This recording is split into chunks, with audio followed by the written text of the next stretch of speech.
Welcome to Built for This. I'm your host, Brian Briscoe. My podcast features captivating conversations with intriguing people who have found purpose in their lives through their career, family, or life experiences, and just why they were built for this. Through the stories that you will hear, I trust that you will be inspired and encouraged to find just what you were built for.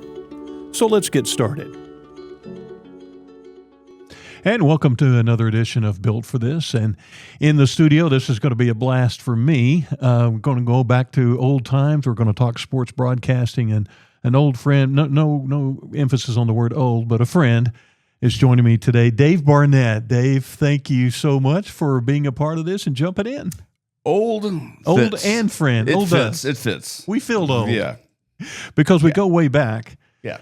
And so let's just start there. All right. University of North Texas, and Well, before that, Denton High School. well, I guess we should start Denton High School. Yeah. Both Broncos, and coming out of high school, off to UNT we go.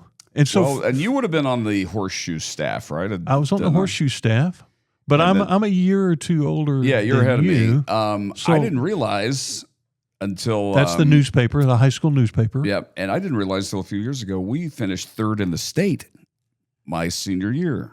Really? Yeah, that was completely lost on me at the time. For the newspaper? Yes, the UIL competition. Well, you must have had something to do with that. I guess. Or you were on the staff. I had a searing expose of Evel Knievel's jump over the Snake River Canyon. Get out of here. Yeah. So did you write sports on the paper? Sports editor. Okay. Yep. Evel Knievel. Well, not many Front page. Well, of the horseshoe. Yes. Well, not many people at high school are going to get a Knievel nice expose. Hard hitting. Hard hitting. I like it. So that obviously launched your career. And, right, and do investigative journalism. Starting with that hard-hitting piece.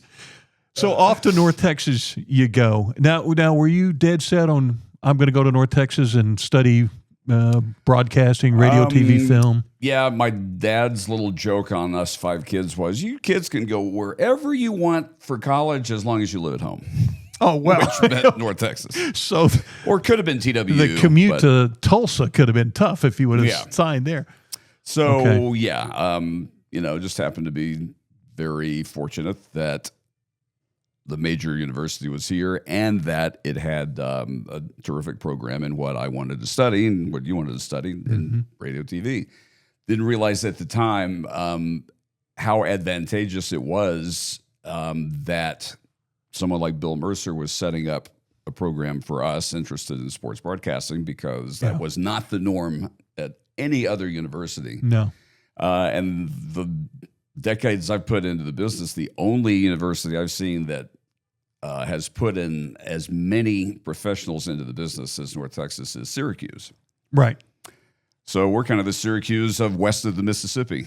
Didn't realize at the time. I mean, I knew there was a campus station. I vaguely knew there was a major in it. But in terms of the actual specific advantages that UNT had for people who wanted to study what we wanted to study, I didn't realize that until I was well into the program. And, by then, it turned out well on my way to the career that I've had. Right. And that career includes, voice of the Dallas Mavericks, KRLD, where we both were for a long time, and then Texas Rangers television, network, sports broadcasting work, now currently the voice of the University of North Texas radio. So we're going to talk about all of that, but back to the genesis a little bit. And I'm with you.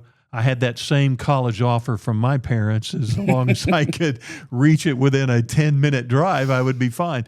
So UNT was, or North Texas State University at that time, was the choice.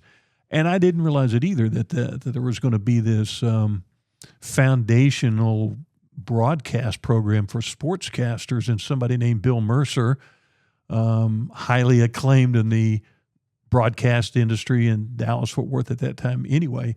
But talk a little bit more about that. And you touched on it just at the start about how many people have been produced, how many broadcasters have come out of this program. But the impact that somebody like Bill Mercer, the late, great Bill Mercer, had on this program and built it to what it's become. Yeah.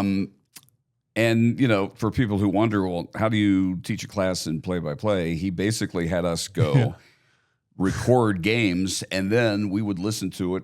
The entire class would listen to each other's tape being critiqued by Bill. Yeah. So that will get you over yourself real quickly. I mean, you have to get used to the idea that, okay, this is a very public business, and if I want to be any good, I've got to get used to hearing criticism. So that was, I think, something that was a big advantage, that we were already used to that in class. And as time has gone on, I've realized what an incredible advantage it was to be able to do pretty much any games we could get ourselves to. Right. I mean, if we had enough gas in the car and a battery in the cassette recorder, then we could be the voice of Lake Dallas football against Whitewright or whoever they were playing, because it's all about reps. And for anyone who wants to do what we do and only study it in a classroom setting, that's a very inadequate basis on which to enter into play-by-play. So the fact that we were given the opportunities to, figure out how you do this and then get critiqued and try to improve, little by little, that was not an opportunity that very many universities had. So it's not surprising that as many people came through the program as have come through North Texas. At Bill's funeral last year, I counted up the number of professional organizations that his graduates have broadcast for, and I'll try and do it off my head here. Okay. As you said, Mavericks, Rangers, Spurs for me, Cowboys, Packers, Bears, preseason TV. We had a Pacers broadcaster, a Bucks broadcaster, all come through the class. Major colleges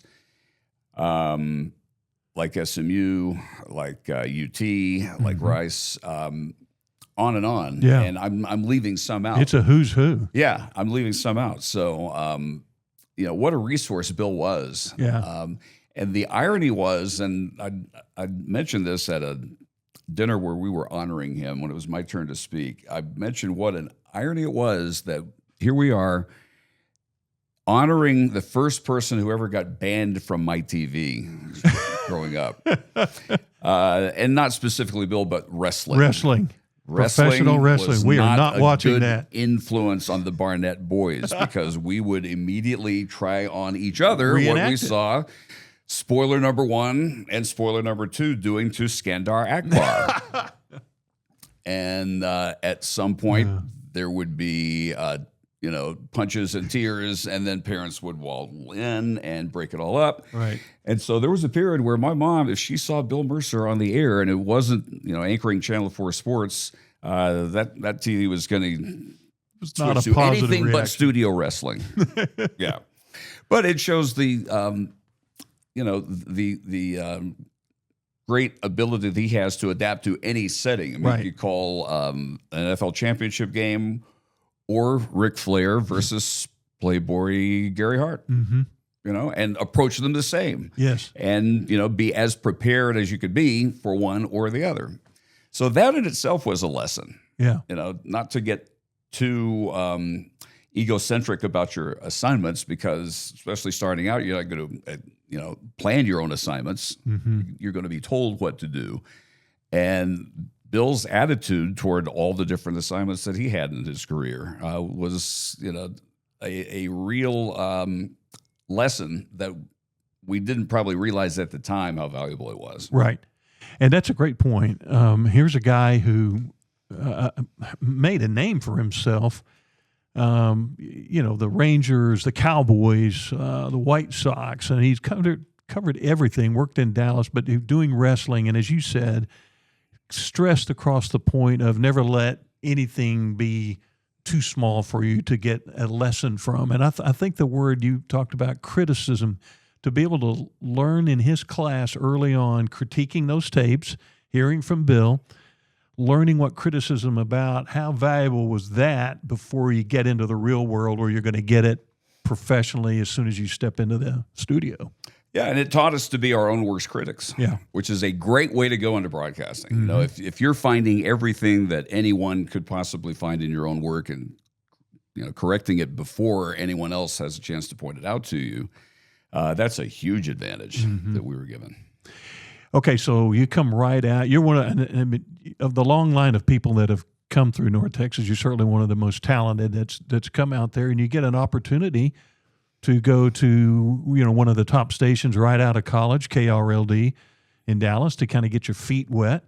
What was that like? I kind of came in right after you. In fact, you helped me get in the door there with Brad Sham, but you're getting to get on the air a little bit, and then we'll talk about the big opportunity right out of that when the Dallas Mavericks come calling. Well, for KRLD, this was the end of my junior year, and some classmates are starting to talk about internships they've lined up for the summer, and part-time jobs, and end of your junior year, at least I was becoming very aware that in a year I'll leave here with a degree, and that's great, but these people are going to have, in addition to a degree, actual experience. And so I was, looking around and initially didn't find anything for that summer. And then phone rang one day, and it was Dr. Clay Kistler. I don't know if you had any classes. I did. With him. I had a couple classes North with Texas. him. And he had been to a convention, I think a UPI news director convention over the weekend, and had met Ken Fairchild, who had just been hired as the news director, who was going to turn KRLD into an all-news, all-day operation, and asked if he had filled out his newsroom staff. And Ken said no. Still got an opening for a tape editor and writer. And Dr. Kistler told him about me, and they were so desperate. He said, call Ken. I think you can at least work there this summer. So I called him. He said, yeah, come on down the next day. So I went down the next day. I guess that was my interview. And so desperate, they had me start the next day. Oh, yeah, that's how that works. And that's back when you're using the old reel-to-reel tape. Oh, yeah. Real tape editing. Yeah. So I get through the first week, and it's basically 9 to 5. And Ken comes to my desk at about 4:55 on Friday, and he says, good news and bad news. Uh-oh. And I'm already thinking, this is the shortest career in broadcasting. That's right. I've blown it. Well, I had my chance. I'll always be able to say I worked in Dallas. I worked a week in Dallas. So I'm sure he knew I was thinking that. So, okay, first of all, the good news is you're doing a fine job. We certainly intend on keeping you around. Bad news is Monday, your new shift is 4 a.m. to noon. Oh, no. Now, did you ever do the 4 a.m. to noon? I did do the 4 a.m. to noon. Well, it's not fun. I don't know what your experience was, but for me, every day, this wasn't every once in a while. It wasn't a couple times a month. Every day when I would drive back from Dallas to Denton, I would get to the I-35 bridge over Lake Louisville and almost fall asleep and drive into Lake Louisville. I'm with you. So I'm, rolling down the windows to get hot air on my face. I'm slapping myself. I'm cranking up the radio. Thinking this is a great career. Every day I'm almost falling asleep at the wheel at 12:30. And then, so I would make it home, and then I would tell myself, okay, don't take a nap. Try and get 8 straight hours of sleep, so don't fall asleep. And that failed every day. You can't do it. And it would be like a 3-hour nap. Yes, it would. So I'd wake up from that and not feel rested. Never. But feel disgusted because, well, now I'm not going to be able to go to sleep when I'm going to try at like 8 o'clock. So it would be 10 o'clock maybe. So I was living on 2 insufficient naps all that summer and never one entire, never night's felt sleep. Rested. Never a whole night's sleep. No. And I had not discovered coffee then. I think Red Bull had been invented. No, so it was just me slapping my head, trying not to fall asleep, drive off into the lake every day.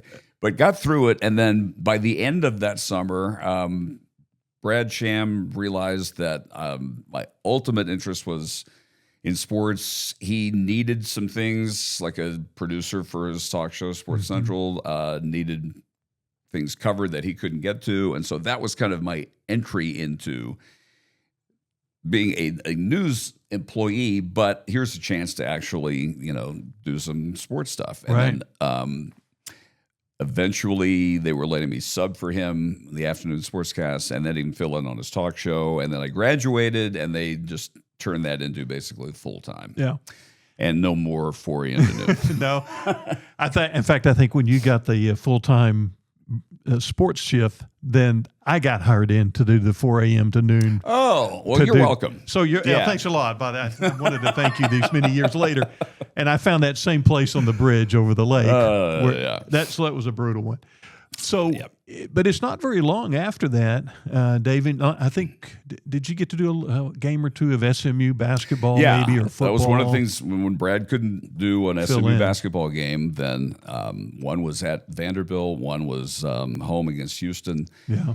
And then, by then, the Mavericks have had their first year and lost their original broadcaster, Mark Holtz, to the Rangers. Right. And this is about 6 weeks before the second Mavericks season is going to start, so they don't have time to do a nationwide search to get someone who's actually qualified. They're stuck with people in the market who have done basketball and are not under contract. Well, I was far too unimportant to be under contract. I think Brad might have gotten a shot at it, but he was far too important not to be under contract, so he wasn't available. I don't know if he would have left the Cowboys to do the Mavericks. Would have been a tough kind of call doubt there. that, but you were like, what, 23 at that time?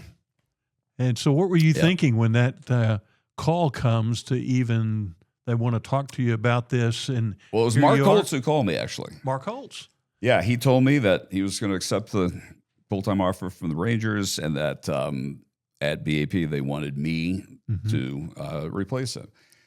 Never would I have expected that. First of all, I didn't know that the Rangers were coming after Mark. Yeah. If I had known that, I don't even know if I would have had the nerve to apply because I just would have thought I'm just way too inexperienced and too young for this. But they were already looking at a time factor, so they couldn't take months to sift through hundreds of tapes from around the country, and they were basically taking a flyer on me, I think, and thinking that I would be able to grow into the job based on what I had been able to do, just basically as Brad's number two. So that's kind of how that happened. Well, so you jump right in there, and now you do those early seasons of the Mavs after Mark does his initial season or two.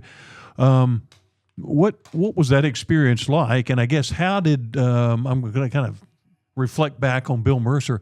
How did everything that you had done through him to be ready for a moment, and then the preparation at KRLD that you got thrust into being able to do some things with Brad?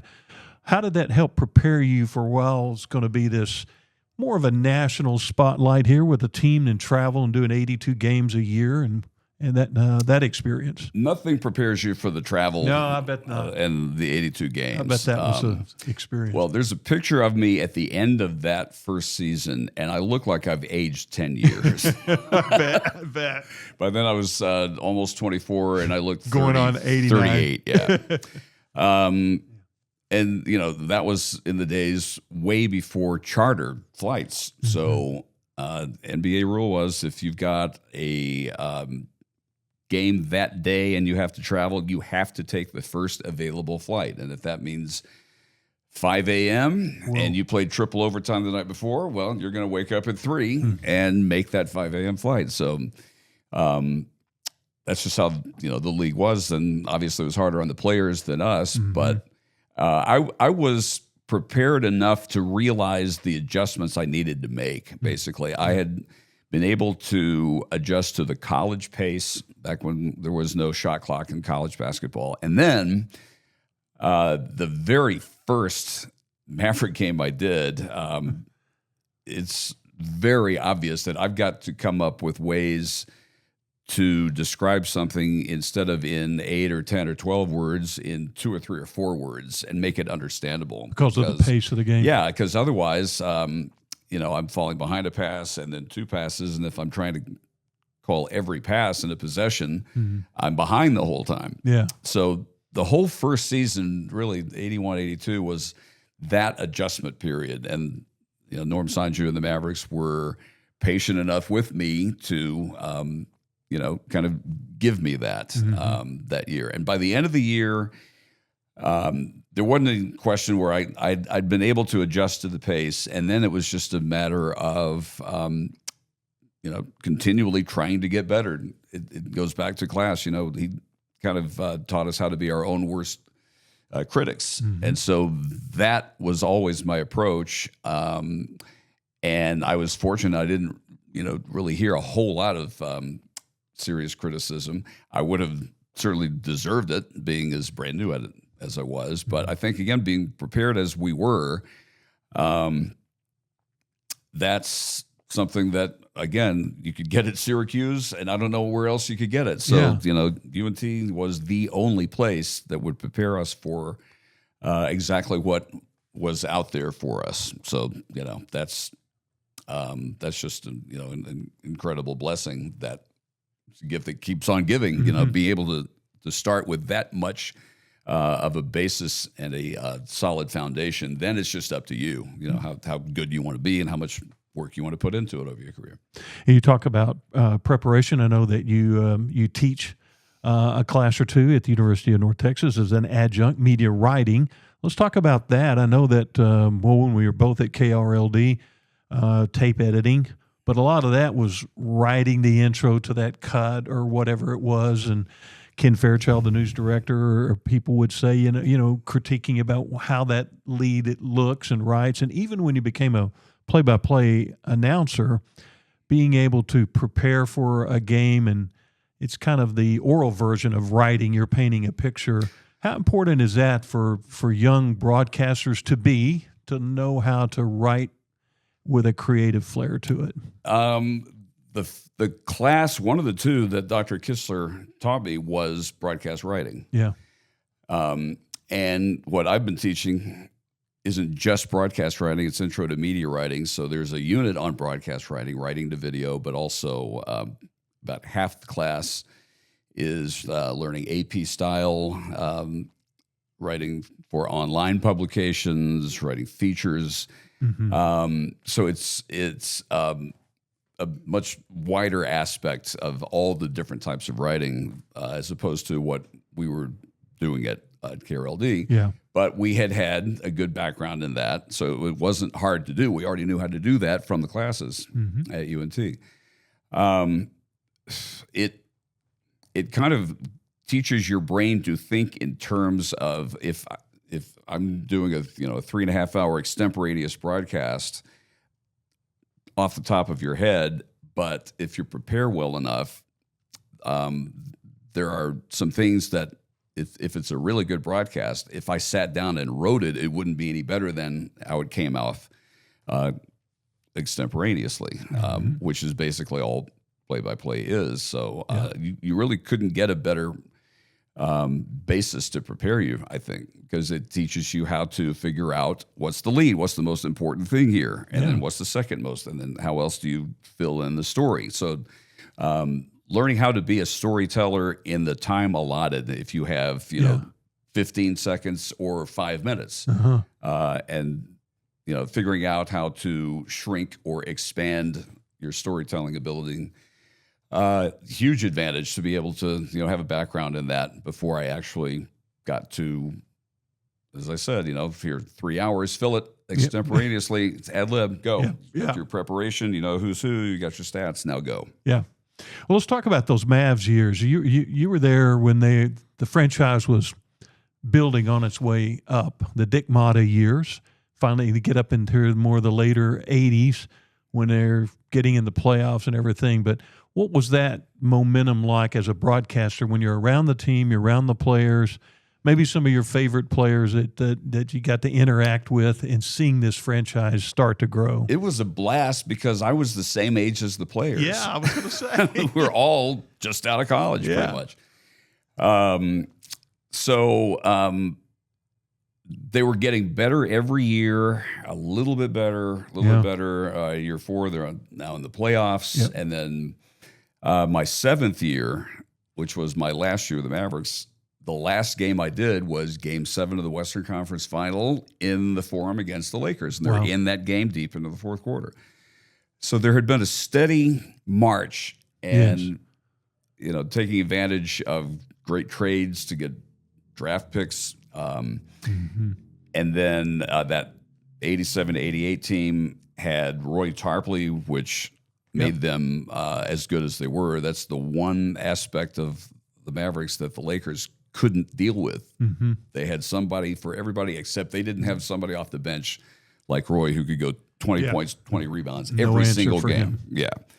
And then, as we know, Roy couldn't sustain that. And so, as it turned out, when I left to go to San Antonio, I had no idea at the time, but that was when the franchises were about to go in completely different directions. I knew the Spurs were going to be very good very fast because they had won the David Robinson lottery. They had hired Larry Brown right after he'd won the national championship at Kansas. And we're going to be really good really fast. I had no idea that the Mavericks were going to drop off the cliff the way they did. And so much of it because of Roy Tarpley's substance issues. So it was perfect timing, as it turned out, and then getting in on what turned out to be the ground floor of the dynasty that the Spurs kind of still are. I mean, with long breaks in between. But being able to see what Larry Brown was putting together, one of the first events I did was a caravan for fans in Del Rio. And so they drove enough of us so we could fit in a van from San Antonio to Del Rio. So it was a couple of players. I think it was Alvin Robertson, maybe Greg Cadillac Anderson, and a couple of coaches. And sitting next to me is this guy I've never heard of named Greg Popovich. Oh, Pop. Newly hired assistant, came with Larry, and just sitting for 3 hours and just getting to know Pop.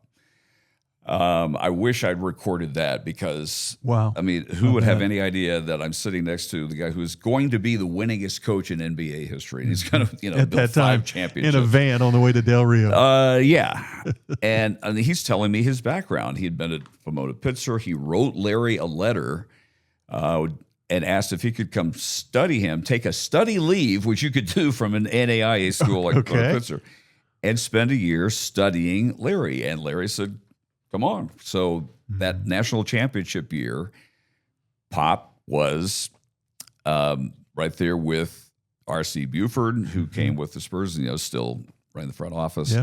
Ed Manning, Danny Manning's father. And, when Larry got the offer to come to the Spurs, then he brought everybody, including Pop. Wow. So that was a franchise that had just drafted David Robinson, was going to be lucky enough to also win the Tim Duncan lottery and make good moves in between. But with 2 of the best coaching minds in the history of the sport right there next to me, Larry Brown and Greg Popovich. So just being around them every day was an education, just seeing how they do things. A lot of it was somewhat similar to Digmatas. Some of it was completely different. So that being my second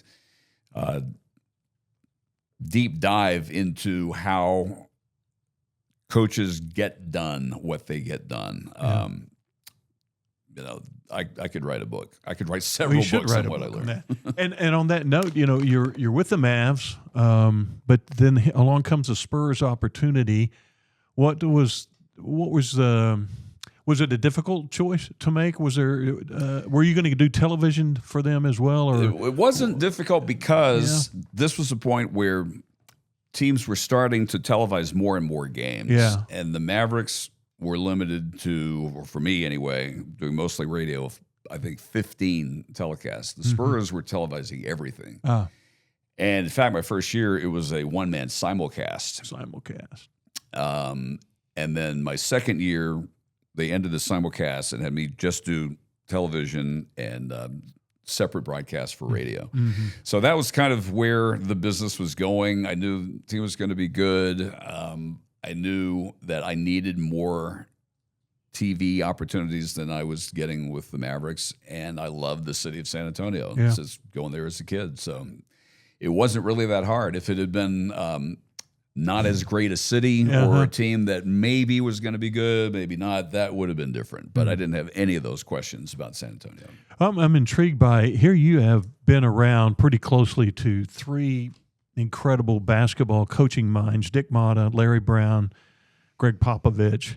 Just as someone who's around them every day, traveling, talking to them, certainly interviewing them for the broadcast, but just like you said in that conversation in the van, what kind of things you think the coaches at that level impart that you just as being connected to them take away from it that says, you know, it makes me a better broadcaster, a better person, just from the kinds of things that they teach their players?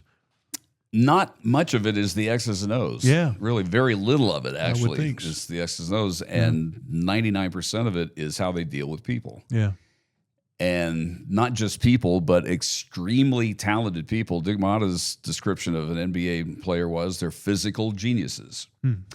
And even back then, when they were making, six figures, not 8 and 9 figures. Yeah. Even then, he was saying, now they're all individual corporations. So that's very different than dealing with a college athlete. Yeah. Someone who's come into their own and has the kind of ego that's required to be as good as you are in the NBA. So that was really eye-opening, and especially with Pop. The main thing with Larry was every time I would watch his practice, it just struck me that he sees everything. 10 players out there, and he would blow a whistle after play, and he would go into detail with all 10 players. If they were 6 inches off where they were supposed to be in his mind, then he would be able to point that out and do the corrections. And I remember the first training camp, the first practice I watched, he was doing that, and he had corrected 9 of the 10. And then I think he didn't want to leave Willie Anderson left out. It was the first round draft pick that year. So as he's walking off the floor, it's like, well, I haven't said anything for Willie. Remember spacing. In other words, you're fine. You're fine, but I got to get all 10 in. Yeah. With Pop, the thing that stood out, because by the time he became head coach, then the dynasty is on the move, and they're ready to start winning championships. And what stood out about how he went about it was he was going to make sure that when it was time to get in somebody's face, it was going to include David and Tim. Sure. And the fact that they understood why it needed to include them is as big a reason the Spurs have won as much as they've won over the years, because they realize that I need to let Pop get, not in my nose, like nose to chest. Yeah, right. Those guys. But because everybody else needs to see that no one is above correction. Not every team's superstar would allow that. Yep. But the Spurs were fortunate enough that they got not just superstar talent, but the personalities that David and Tim had.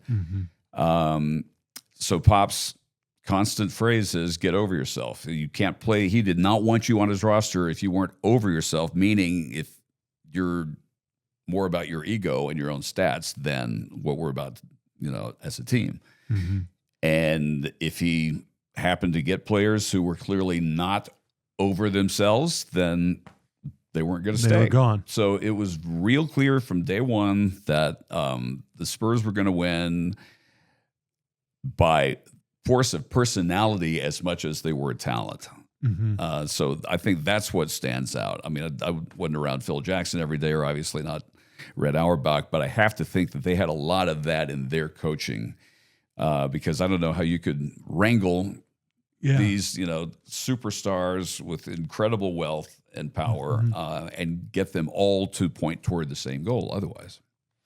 What is it like for a broadcaster? It's obviously a little different than if you're traveling with a team like the Mavericks and it's a full season, it's your full devotion, or the Spurs, and now at the University of North Texas, your football and basketball, you're around a certain nucleus of players and coaches. The difference than just maybe being a sportscaster and doing a shift, but you get connected to these personalities and these coaches and the players.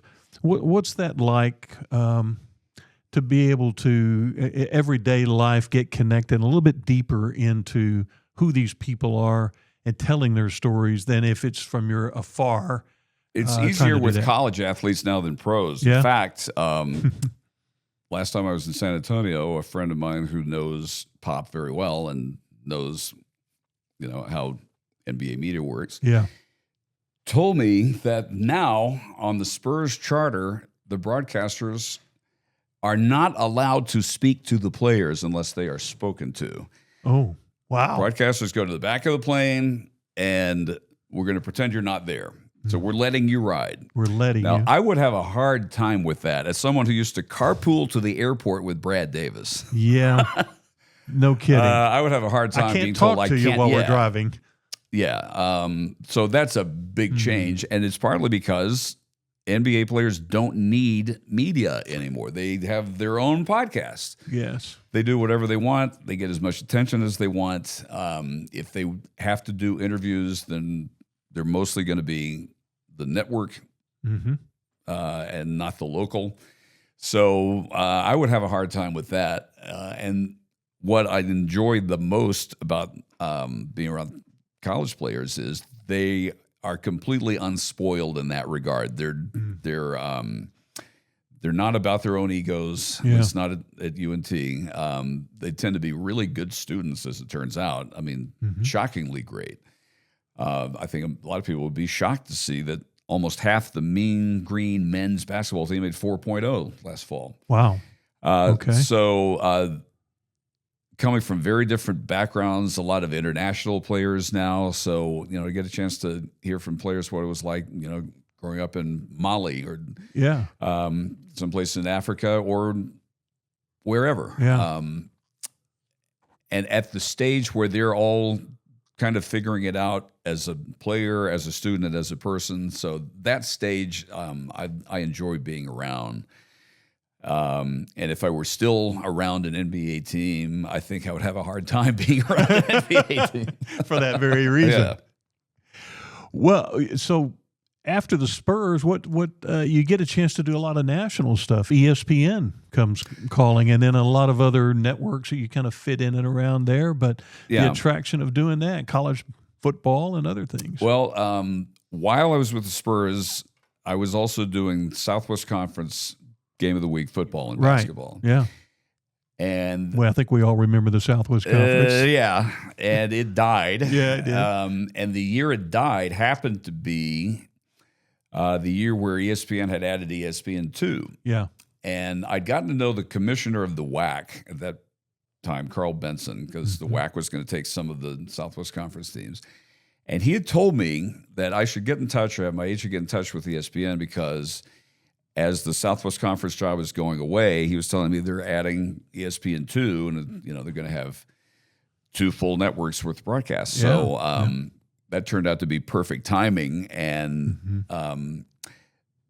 that was when I went full-time ESPN. 1996, it turned out that they made me an offer for all 3 of the sports. I did football, basketball, and baseball. I'd done 1 season of home games for the Rangers at that point in 1990. So ESPN knew I'd done baseball and obviously football and basketball. And so summer of 1996, they came at me with an offer to do all 3 of those sports. 4 years, I think it was 90 guaranteed events a year. Wow. And so that's a full-time gig. That's what, you would never even dare to dream of an offer like that when you're at school. But as the different jobs came and went, and one was going away because the league was going away.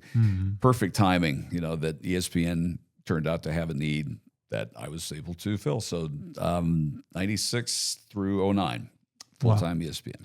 So, and I want to, before we run out of time, talk about UNT broadcasting. But, of course, you do get an opportunity to do the Texas Rangers again, television. And you tell a little bit about, that night that things kind of was bizarre. And I know we've talked about it. You've talked about it at great length with other interviews and things. But on air, where there was an episode, and I know it's just been a difficult thing to explain along the way. Well, the last medical explanation I got from one of the doctors that I saw over a period of 6 months was, we don't know what causes this. We don't even have a name for it. All we know is it doesn't recur. It's a temporary upset in the speech area of the brain, and we just call it a medical anomaly. That's basically doctors shrugging. Yeah. What was that, 2012? Yeah. Somewhere in there? Yep. Yeah. June of 2012. On air. Any recollection of that? Well, no. And in fact, Yeah. the fact that I don't have any memory of it was how they eliminated some possible diagnoses. That's how they eliminated stroke. And TIA, I think it's called, like a mini stroke, because people who have those know at the time they're struggling and they remember it. Yeah. And I had no memory of it whatsoever. It didn't imprint in my memory. So that eliminated some things. One thing they thought at first, because I had what's called a compound migraine, which comes with aphasia, where you're trying to say something and you're not able to say the words you're trying to say. That had happened to me one time on the air, just doing a sportscast at WBAP. But I knew I was struggling at the time and remembered it. And it wasn't exactly like that. I didn't know what everybody was talking about until the next morning after the game. And I turned on Good Morning America, and I was the third story. I mean, you always want to get on Good Morning America. But not that way. But not that way. Yeah, so here are George Stephanopoulos and Robin Roberts, and they're playing the clip, which was like 20 seconds of game in San Diego that night. And that's the first I heard what everybody in Dallas was talking about. I'd gotten a call from home, and I had no memory of it. So I don't know what you're talking about. Yeah. And then by then I'm awake, so 7 a.m. I turn on Good Morning America, and there it is. And then for the next 6 months, it was nothing but tests. Yeah. So they flew me back and immediately started undergoing some tests. The main thing they were going to look at was the possibility of seizures and even epilepsy. And I thought, epilepsy? Aren't you born with epilepsy? Yeah. And it turns out you can develop epilepsy from a head injury. And I had a bike accident, a hit-and-run bike accident. I stupidly was not wearing a helmet and went headfirst into a brick mailbox. So they thought that might have, if not full-blown epilepsy, caused at least seizures. Yeah. So I was going to spend 72 hours at Parkland, where they, turns out, have a whole wing of epilepsy. Wow. Okay. Patients. Yeah. So I had about 10 electrodes on my head. They're going to measure all the brain waves and see if there are any seizure-like things being emitted through those. And 24 hours later, one of the doctors came in and said, "We're going to let you go. You don't have seizures." He was the one guy who said he had seen this. He was the one who said, "We don't know what causes this. Really? We just call it a medical anomaly." Yeah. But there were some other things. There were a lot of other things. It turns out that they wanted to test me for. And so that game was in June. And I think the last battery of tests I was undergoing in December of that year. And it turned out that everything was ruled out. So who knows? A medical anomaly, basically, if you looked it up in a medical book, it would be a picture of a doctor shrugging. That's it. Yeah. Well, so that changes kind of the journey for you on a lot of different things. But now here you are, and we'll kind of wrap up here. But the voice of the University of North Texas. I mean, we've gone through Bill Mercer, our mentor, George Dunham for many years. You're the voice of it. How has that been refreshing for you? You mentioned how great it is to be around the college student athletes, but to do that, I mean, you've done so many great things, but what's this experience like for you now? Just pure fun, and especially because it's covered the best stretch of basketball teams ever and the best football team ever. That's right. We had George up in the booth the last home game against Temple, and I said on the air, I said, George, the 25 years you did this, I guarantee you would have loved during this team's games this year. Yeah. 12 wins, led the nation in everything offensively. Story like Drew Mustamaker, which makes no sense whatsoever. There's no reason he should have been able to have the season that he had. Right. Never starting in high school. All the individual stories that Eric Morris brought, just pure fun, and somebody who was remembered when it looked like that was going to be the norm, when Hayden Fry was winning 9 and 10 games, and Bill Blakely was winning 21 and 22 games. And at the time, as a student, we're thinking, well, this is who we are now. We're always going to win 11 in football, and it's not the way it's always going to be. Yeah. So when it comes back, and to have the success that Grant McCaslin and Ross Hodge brought, and now Daniel Robinson, and the success that Seth Luttrell brought, not to the level that Eric Morris got to last year. That was as enjoyable as any season I've ever done, football season last year, because I'm just, describing the best offense in the country, and the best passer in the country, and the best freshman scorer in the country, and things that, you just don't necessarily think are going to happen at UNT. And here they were happening week after week after week. So, that's, I obviously had fun doing Spurs games when they were winning championships, and doing the World Series for the Rangers. Last year, doing Mean Green football was just about as fun as any of those experiences. Well, that's fantastic. You've had a fantastic career. Like you just said, we've gone through that, but some exciting times for UNT, and you sound great doing it. Keep doing it, and go Mean Green. Thanks for being on the show today. Anytime, Brian. All right. Thanks, Dave.